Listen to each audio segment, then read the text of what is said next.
Hello, how's it going?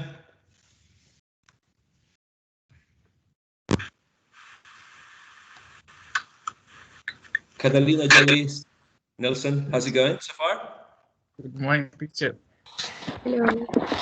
Hey there. Hello, teacher. Hello, how's it going for you this day? Quite well. Yeah, pretty well. Pretty well.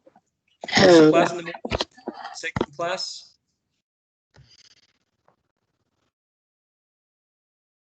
How's your schedule for this day? It's a busy day? No, we No, have classes I this only week. have phonetic class. Phonetics, only phonetics, right. That's good. It's good to hear. It's not going to be a long day for you. You're going to finish this torture at at 12:50, and then you can move on with your lives.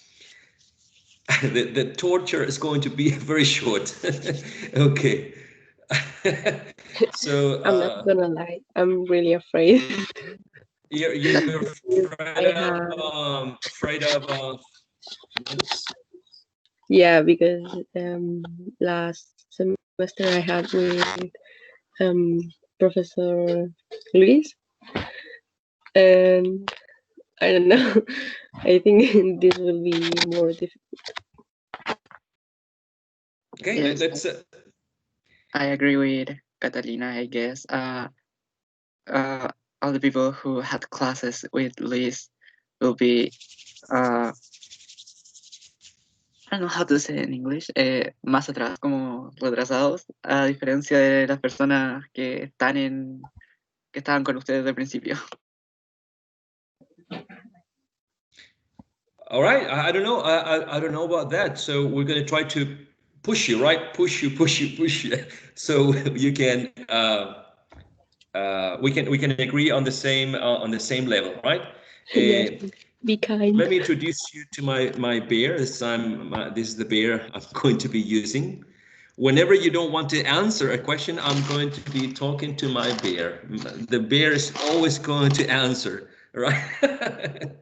So this is the bear I'm going to be using this semester. This is going to be a pretty large class. Today you are 16, sorry, 15, right?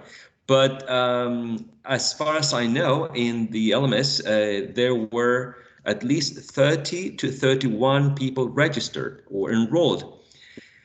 The way to proceed when we have a large class and we have a small class is different. The smaller the class, the more the interaction, right? The bigger the class, I guess the less interaction. So at some point, we will have to migrate to Zoom so we can have, right, some more one-to-one practice, or maybe smaller groups like 3 or four. Okay, because it's a little bit complex to be engaging in interaction here in Teams. Okay, let me walk you through the. I think you're seeing a PowerPoint slide. It says ELT 125 section 3. Yes, no, yes. Yes, teacher. Oh, okay. So the agenda for today is we're going to talk about the schedule. We're going to talk about important dates for the semester. We're going to be dealing with the ELT 125 course syllabus, and there's going to be sort of a diagnostic activity. But don't worry, it's not going to hurt. It's not going to be painful. It's going to be just, some discussion. Okay. What's the difference between this course and the previous one? The previous one dealt with segmental information. By segmental, I mean sounds, phones, phonemes, right? We were so worried about, okay, cat, k, a, t. Okay, so it has 3 phonemes. The first one is plosive, voiceless, right, and velar. A, A is a trap, right? It's a short vowel sound, lags, etc., etc., and then T. So we were focusing our attention on describing individual sounds, either consonant sounds or vowel sounds, right? Yeah. So we were like, yeah, very, very concentrating on describing individual sounds. That's what we call segmental in English. Okay, segmental information is the sounds or phones. So we were, as you remember, identifying them, producing them, and classifying them and describing them. Okay.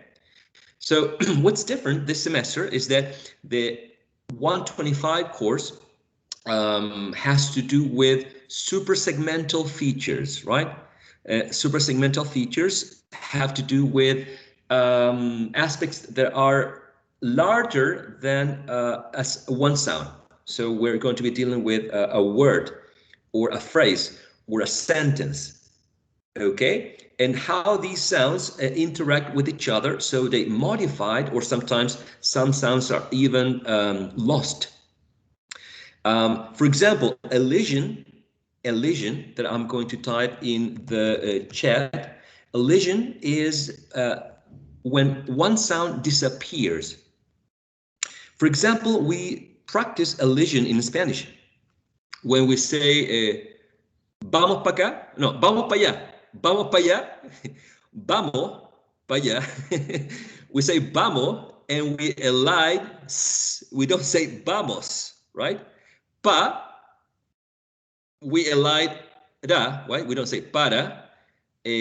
Ya, sometimes we don't say allá, vamos para allá. So when we say ya, we're eliding, we're making the first sound, we make it disappear. Okay, so we practice elision in Spanish. The same thing happens in English. Okay, in English, for example, some people say, well, I'm going to tell you, I'm gonna tell you, yeah, gonna. They don't say going to, right? They say gonna. So when they say gonna, they're using these features of connected speech in which some sounds disappear, some sounds are modified by the previous one, the preceding one, or the following one. Okay? For example, don't you know? Don't you know? I'm not saying don't you. I'm saying don't you. Don't you, right?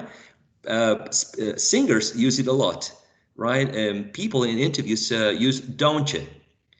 So that's real language. So every time now that we are describing, for example, the word butter, we're not going to transcribe the word butter as we find it in a dictionary. Just a moment, Sebastian.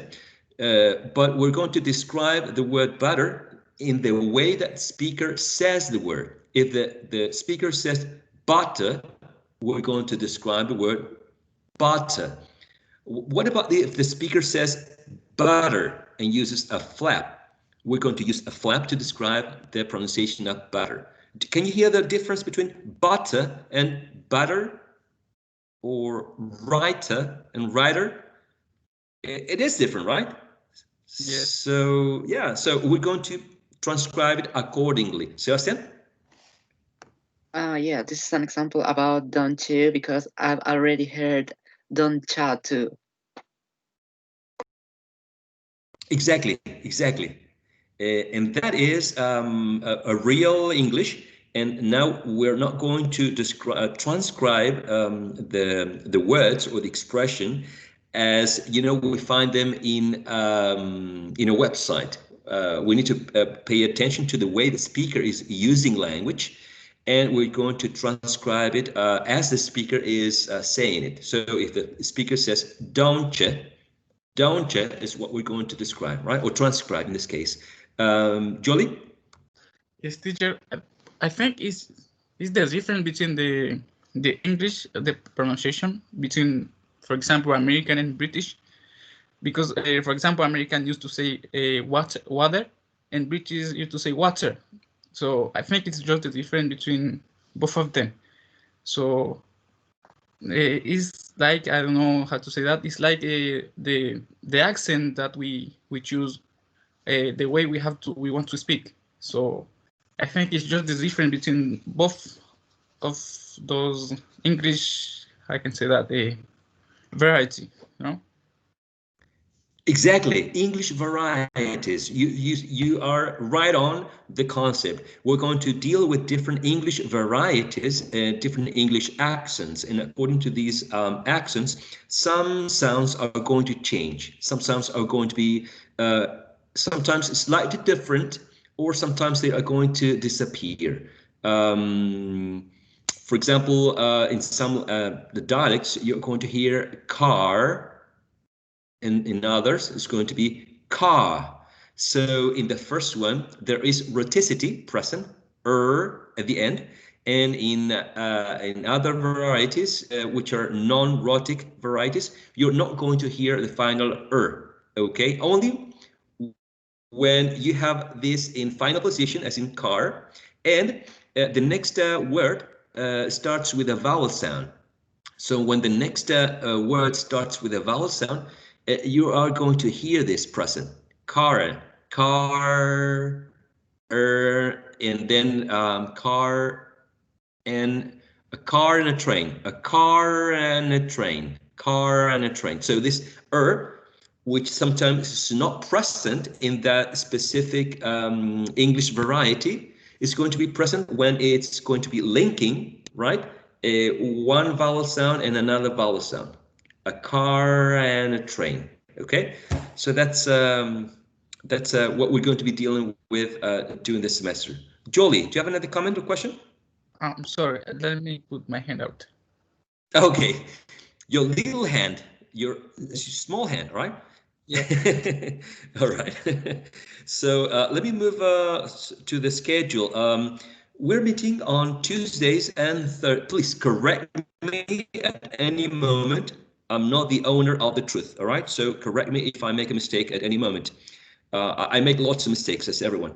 Tuesdays, it's 4:50 up to 6:50. We don't know. This is not real. I mean, we start at 4:50, then we have a break, then we start again, and probably we're going to finish at 6:30, 6:40 maybe, depending on what we're going to be doing. And on Thursdays, 10:50 and finishing at 12:50, or maybe a little bit earlier. Okay. I have a name here, Miss Sofia Antiquera. Does anyone know her? I know her. Elizabeth, would you like to? I mean, do you have something positive to say about her? No, I'm just kidding. So, so you know her, right? Yes, I know Yeah. her. I think she's in the last year of the program. I'm not sure. Yes. Yes. Yeah, she's in her last year. She's actually she's in her practicum period. Okay. Yeah, yeah. So she's a very responsible, very proactive, very I would say caring human being, and she is in her last year. She's almost graduating, I think. So she has to finish her practicum, professional practicum, or what we call in Spanish, práctica profesional. And she's going to be with us on Thursdays from 10:50 and on. And she's going to be teaching some lessons, right? At some point, she's going to be in charge of the class. I am going to be there as well, okay? Um, but as you may know, because of the context that we are having these last weeks or months, um, students finishing the program have had some issues finding schools in which they can carry out their practicum, professional practicum. And one of the decisions that were made in the School of English pedagogy was that students who were not able to find a school, or in which schools refused to have practicum students, these students would be having their practicum here in the School of English Pedagogy in first years and second year. So Sofia Antiquera is going to be with us on Thursdays. She's going to be a teacher, right? So we're going to be co-teaching. She will give you her information, her contact information. So if you have question regarding the course, you can ask her. I'm sure she will be quite available for the course. And she's going to be preparing her classes because we're going to be having regular meetings. So I will know what she's going to be doing, and she will know what I'm going to be doing as part of the class, what we are going to be doing, basically. Okay, so her name's Sofia Antiquera, and I think she's going to be with us to introduce herself, because yeah. So whenever she comes, you can ask her questions, right? Please be polite, of course. You know, just like anyone else in the program. Important dates to remember on October the 27th. I mean, October the 27th and October the 29th. During that week, we are having the first assessment week. So there's a high probability that we're not having regular classes during that week. Okay. We need to define whether we're going to have the evaluations during class. So, for example, on October the 27th, you can have, I don't know, the writing and the listening tests. And maybe on the 29th, we can have the speaking test. Okay. Or we can have the tests on a different time of the day during that week, in the afternoon, for instance. Okay, that's also another option that I would like you to consider, and then maybe I don't know, next class you can come with a decision, right? You can discuss this among yourself. The question is, are we going to have the tests during the first assessment week during classes, or during one day that we're going to select, for example, and the tests are going to be open during a moment in the afternoon, for instance, okay? I don't know, from 2:30 up to 6:30, for instance, okay? Think about that. This is going to be the same situation for the second assessment week. Which is going to be carried out, yes, on December the 22nd, December the 24th. We have classes during those 2 days. Can you believe it? So that's going to be the days in which second assessment week is going to be carried out. Another important date is that after the first assessment week, the next week we're having a recess, or you are having a recess, because I'm not sure if I am having one. Okay, so you are having a recess right after the first assessment week. Okay, so that's so far so good. Any comments or questions? Everything clear so far. Thank you for the feedback. I have then, a question, Professor. Yes, sir. Go ahead. Please. We have the recess and 3rd and 5th November, right? Mm-hmm. But in November 6th, it's Friday. That Friday we have will we have class? No, I just selected the dates in which we meet. I mean, we're supposed to meet on November the 3rd. Ah, and okay. Sorry, so sorry. No. It's a good question. Yeah, good question. It's actually the whole week. Okay. Okay. Yeah. Thank you, Professor. No problem. That's an excellent question because it's the whole week. Yeah, I just selected the dates in which we're meeting, that we're not having classes. Yeah. Alrighty, good question.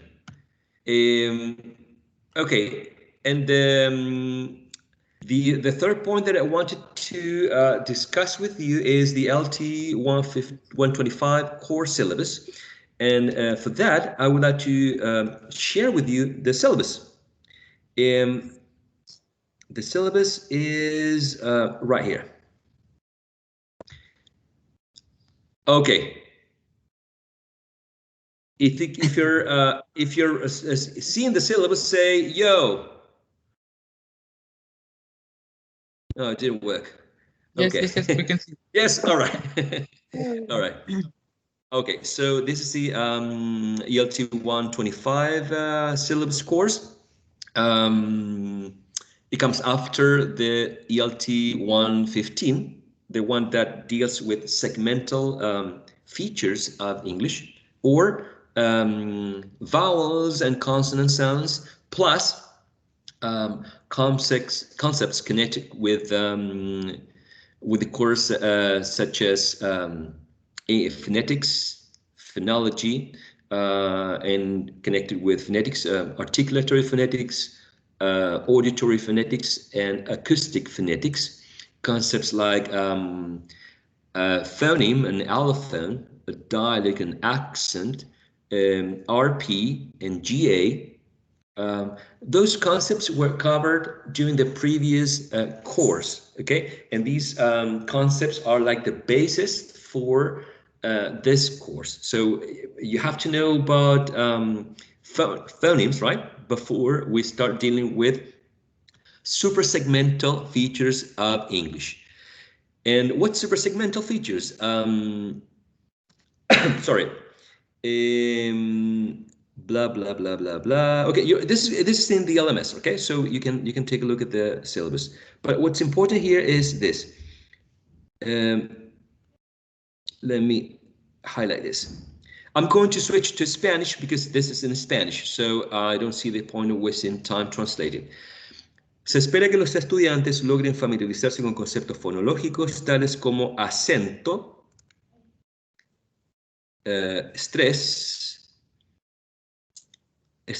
no el estrés de la vida académica, de la vida del estudiante, ¿cierto? No, es otro estrés. Características del discurso articulado, patrones y funciones de la entonación, patrones prosódicos de estructuras a nivel de la palabra, frase y oración. I know this may sound Greek for you, or what we say in Spanish, chino. Maybe, I don't know. But in general terms, I would like to say that, for instance, whenever we talk about stress, for example, word stress, you may think about words like convict and convict. The first one, convict, with the stress in the first syllable, is a noun. It refers to someone who has committed a crime, for instance. And convict is an action.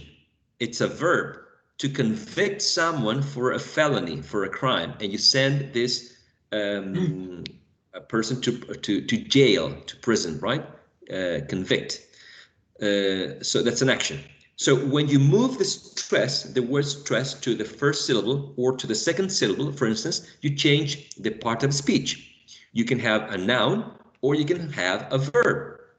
Okay, so suspect, suspect, convict, convict. Professor? Yes, sir. And for example, when we translate the word, must we separate the syllables with the dot or not? Yes, during this semester, we're going to focus on separating syllables. And how do we do that? We separate them with a small dot, exactly, with a small dot. So we will work with the dot and with the stress, right? Exactly. we are going to provide more information when we are transcribing a concept. Okay. Okay. I have Just a second. I have Yes, I go have ahead. also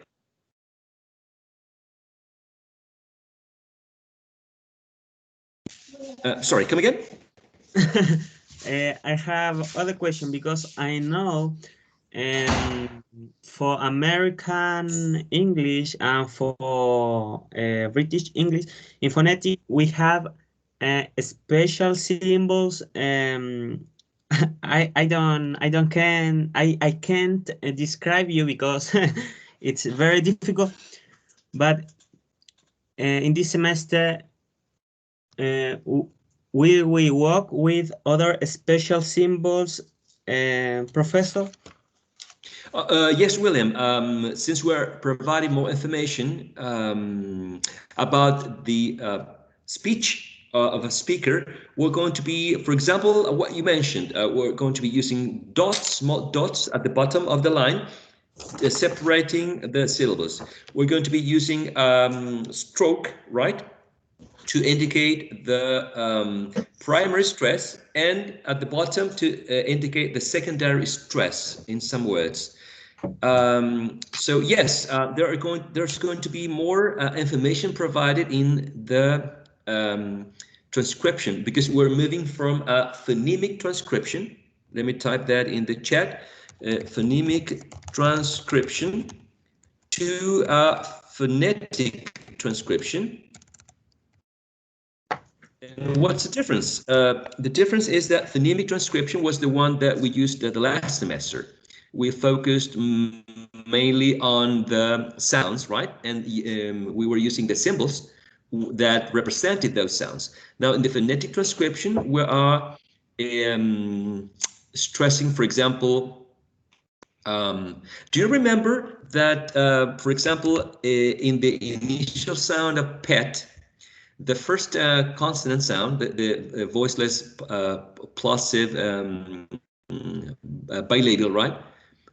Pet, it was aspirated, and we used this small symbol that looked like an H at the beginning. I mean, after the P. Yes.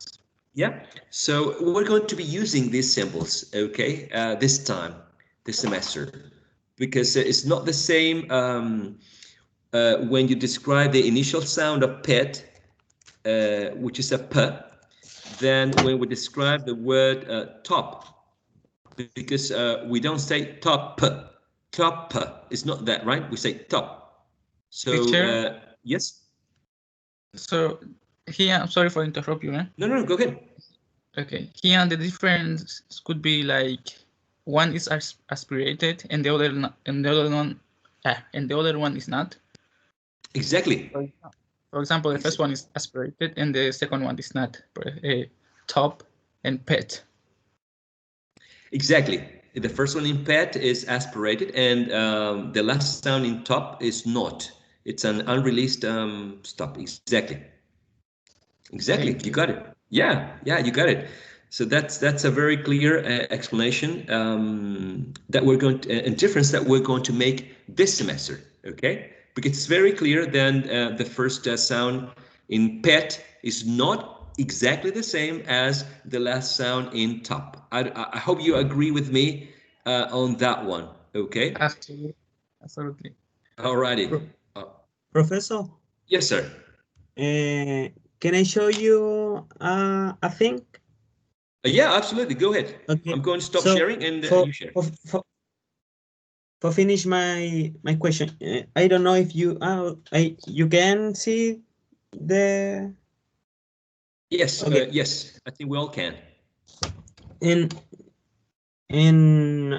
American English, usually use this symbol for when is You Yes. know, American use a lot in the words the letter R.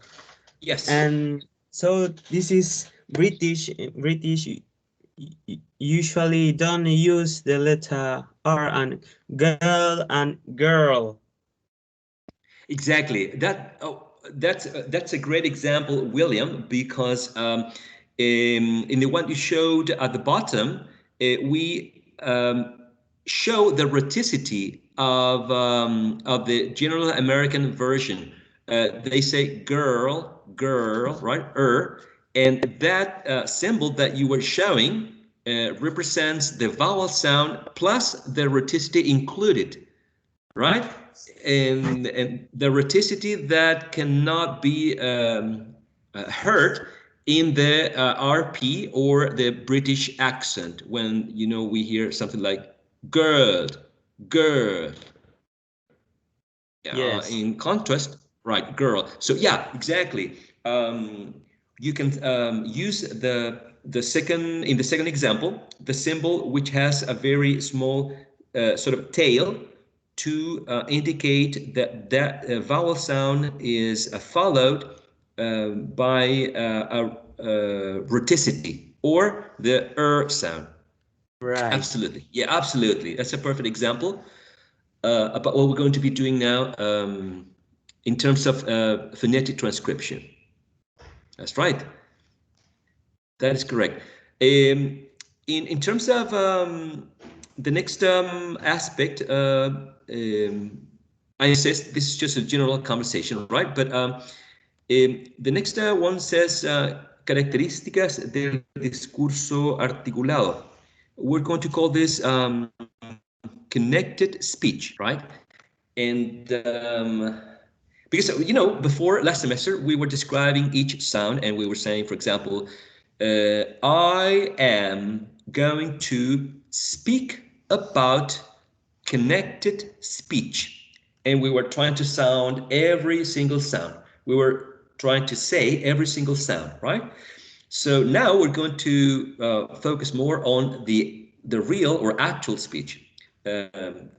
Someone say, for example, today I'm going to talk about connected speech. So when we hear someone speaking, right, at a normal pace, we're going to hear that some sounds are elided or disappear.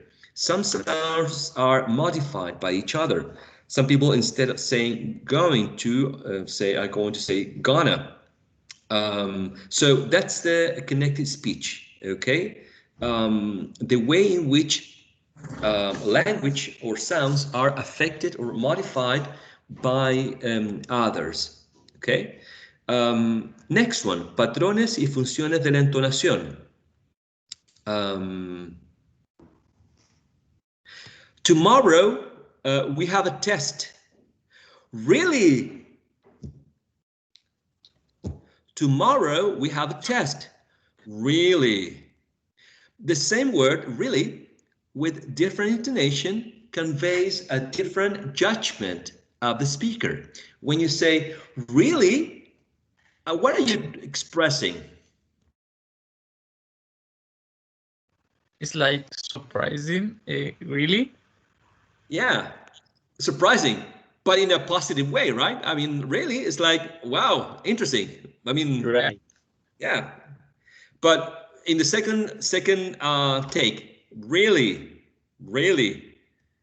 That what is a express? deception. Exactly. I'm not ready. I mean, why? Like, why? So that's something that is conveyed by intonation. Okay. The same word, different intonation. Can you think about another example in which only intonation changes the meaning? Mm.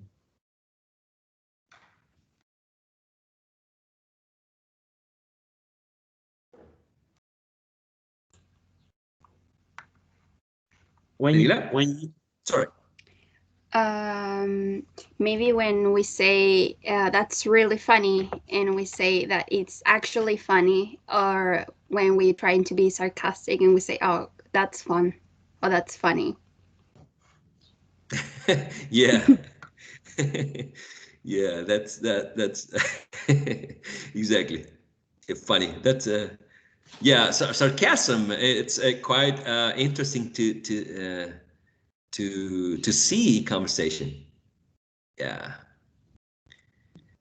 Yeah, that's a good example. Anyone has another example? Camilo Roa mentioned one example. Can you say it aloud, please? Hello, can you hear me? Loud and clear. All right, it's like, oh my God, well, like when you're surprised, or maybe if an accident happens, um, how you say it? Before you say, oh my God, like different intonations for each situation. Great example. Great example. Oh my God. Oh my God. I can't believe it. Yeah, great example. When you, William, when you hate and love a person, really, can you go? Can you give an example? And then Sebastian, please. I have two Sebastian Salas. Is that one or? Where to? Yeah, or two. Where to? Okay, you're two. Siblings, twins. No, no, please no. Just with one Sebastian is enough. So, Sebastian, do you have an example? Because Yes, for example, in the movie Mean Girls, we have this expression. Sorry, shut up, which means really, but you can say shut up as shut up. You know, like to shut up. yeah, that's a great example. Shut up is and it's an expression. Yeah, that's a good one because you don't want the other person to shut up. You're expressing an emotion, right? You're expressing a surprise. Surprise, exactly. Surprise. Like shut up. What you're saying is exciting and surprising at the same time. Yeah. And shut up when you're mean, right? You're really mean to the person. Yeah. William, the person, hello. Oh, hello, hello, hello. Yes, I think hello when you hate a person is like hello, but when you love a person is hello, how are you? yeah, okay, I got it. Okay, a good example, very good example. Yeah, I didn't get it at the beginning, but yeah, it's quite good, quite a good one. Yeah, hello is like talk to the hand, right? Talk to the hand. You don't you don't want actually any more conversation with the other person. Yeah, yeah. So intonation conveys a lot of information, right? And we're going to see this going beyond isolated sounds this semester, okay? We're going to be dealing with, as you can read here in the syllabus, the word, a phrase, or a sentence, okay? For example, intonation, the element that you decide to stress in a sentence is going to change the meaning.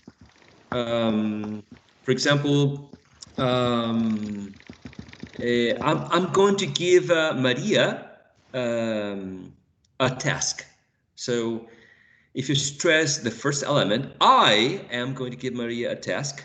You're saying that it's going to be you and not someone else, right? I'm going to give Maria a task, right? And not Jose. And I'm going to give Maria a task, not a prize, right? So if you want to make a difference between that, you have to stress the last element. So in a sentence, you can also use stress to highlight the element that you want the listener to focus on. Okay, so those are some of the elements that you were going to consider during this semester in general terms. Okay, very, very general terms. I insist this document is in the LMS for you to take a closer look at a more slow pace. There are three units here, right? The first unit deals with the syllable, prominence. Teacher, Yeah. you are not sharing a screen. Gosh, I'm sorry. Thank you Yes, so much John for the feedback. Smith. Thank you so much for the feedback. Thank you. Thank you. Thank you. So the syllabus here now. Yes. Yes, sir. Yes, Okay. Sir. Thank you. perfect. Thank you. The syllabus contains 3 units in general. In the first unit, we're going to deal with concepts like the syllable, because it's not just exactly the same, like in Spanish when we say mesa, inodoro, piso, I don't know, cuaderno, okay?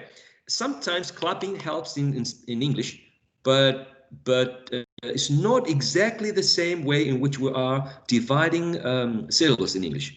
So it's going to be a very interesting topic, I hope. Prominence is going to be another concept that we're going to be dealing in the first unit. Lexical accent, weak and strong forms, allophones, and phonetic transcription. That's going to be the first unit. In terms of bibliography, we have car, roach, and car again. You have the page numbers here. And I uploaded a link in the LMS which says shared folder. Okay, the link says shared folder and is in the LMS. You can click there and you can check in this Google Drive folder these books in PDF file. Okay, the folder it's called shared folder because you will have access to it and you will be able to add anything that you consider that you found interesting. For example, a video, a PowerPoint presentation, a Word file, a PDF file, anything you can add to this folder. Okay, so the idea is that, you know, we are some sort of learning community, and each one of you is pitching in, contributing with something, you know, that you may find interesting. Okay, so all of you have access to this folder as editors. Okay, just make sure you don't erase any file. Okay, but only add whatever you might find interesting. Sometimes you're not going to need to read all of the books. Sometimes you will have to choose one that you consider that is more, you know, that is clear for you or more interesting. And probably you're not going to have to read all of them. Okay, but in order to make a decision, you need to take a look at these PDF files. In terms of evaluation, anything that we do that has to do with listening, we'll go to this 10%. Anything we do in terms of evaluation that has to do with the writing skill, we'll go to this 10%. And anything that we do that has to do with speaking, we'll go to this 10%. Always connected with the contents in this first unit, right? That's the first one. And we're going to be reading these texts, right? We're going to be using ICTs. We're actually using them now. And there are going to be some small projects and oral presentations, very short presentations, as I want you to take a more protagonist role. This is the first class, and I'm speaking a lot, but next classes you're going to be the chatty ones, okay? The next unit is called intonation. We're dealing with rhythm, accent at a sentence level, forms and functions of intonation, accentuation. We're going to be dealing with tone, tone units, tonicity and tonality, and again with phonetic transcription. The texts, the books, you can see them in the last column right there with the pages, right? The activities that we're going to be doing are quite similar to the ones that we're going to be doing in the first unit. And the evaluation is quite similar, this time with a different percentage or different weight. The speaking goes with 15. and the writing and the listening go with the same percentages as before, 10 and 10. And the last unit combines two things. The last unit, which is called discurso interconectado, or connected speech, deals with all these features that are part of speech, in which sounds are modified, disappear, or are sometimes affected by the sounds, right? That's one part of this unit, how sounds are affected. The other part is that we're going to review different accents in English. And there's a small section in this course in which we're going to discuss some differences in terms of accents. So some of you are going to give a short, a brief presentation on, say, Australian accent, right? Well, in Australia, actually, there's no one accent, but at least three. Canadian accent, Californian accent, Southern accent in the United States, etc., etc. Okay, so we're going to see Singaporean accent, Chinese accent, someone whose first language is Chinese, but is using English as a way to communicate, right? We also have some particular accent that we're going to be able to describe. And how are we going to be doing this in terms of evaluation? There are going to be some recordings in which you are going to have to identify the features of connected speech that are on the left. You will have to teach a micro class, a very short micro class, I would say 10 to 15 minutes.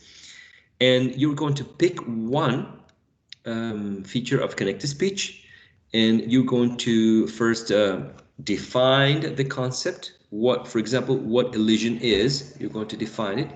You're going to provide exercises. You're going to provide feedback, and then you're going to explain, you know, what was good about the exercises and what was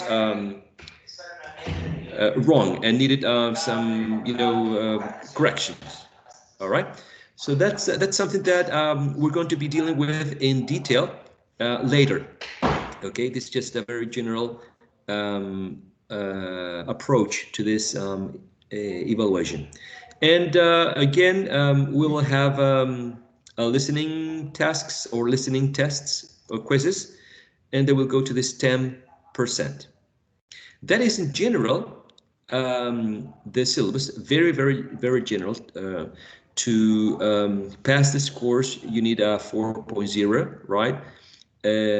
Well, attending a class is quite different now when we are in this online modality as when we were in a face-to-face mode. So 70% is here. I'm not going to be hunting you like a cop if you were or not the 70%, but I strongly suggest that you at least connect for 70% of the sessions in order to develop all the necessary skills, right? We're going to be using Teams. I strongly suggest that you check out LMS and that you have an institutional email account working. If you don't have an email account working, you need to fix that. Okay, here are the books that you will find, at least the mandatory in the LMS. Let me show you very, very quickly before the break what you're going to find in the LMS.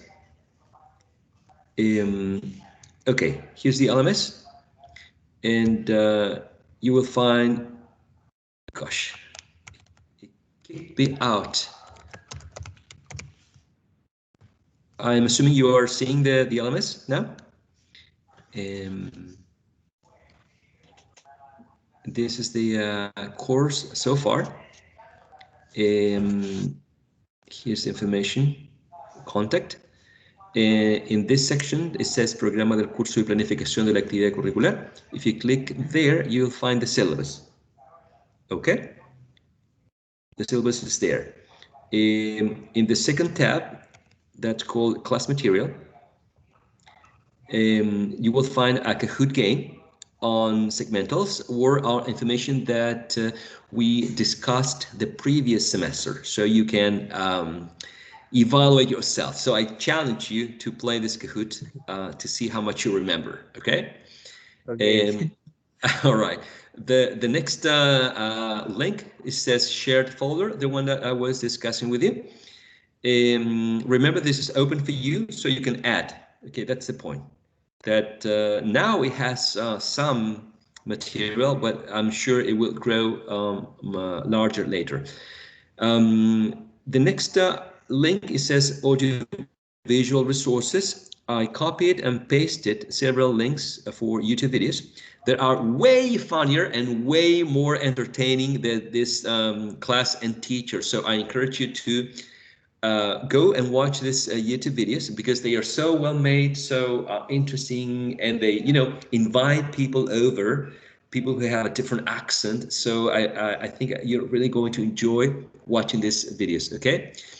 If you go to this Word file and you click there, and you will see that some of the resources or videos focus on intonation, other ones focus on features that connect to speech, other ones focus on accents, okay? So you need to take a look at the title, and then you click in the line below in the link, okay? In the next tab, we have recorded sessions. I will post here the recorded classes, right? And in the next tab, evaluation, you will find everything that's connected with tests, quizzes, rubrics, and grades. Okay. And in the last tab, complementary material, you will find if we have a teaching student assistant this semester, this teaching student assistant will use this section, okay? I remind you that Ms. Sofia Antiquera will not be a teaching student assistant, but she's going to be co-teaching the class, okay? She's going to be another teacher, okay? And maybe you, I mean, God forbid it, but what if we have an emergency? I don't know, in 5 more years, when you are in your last year and you need to do this practicum, probably you're going to be in the same, you might be in the same situation. Okay, I mean, I hope not, but what if? So she's going to be co-teaching the class.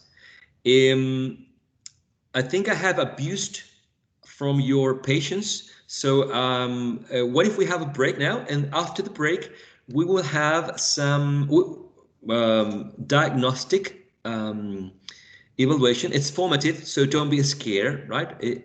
No grades involved. And you will be doing the talking, okay? Okay. Alrighty, so what about 10 minutes? 10-minute break? Okay, Yes, teacher. All right, Yep. good.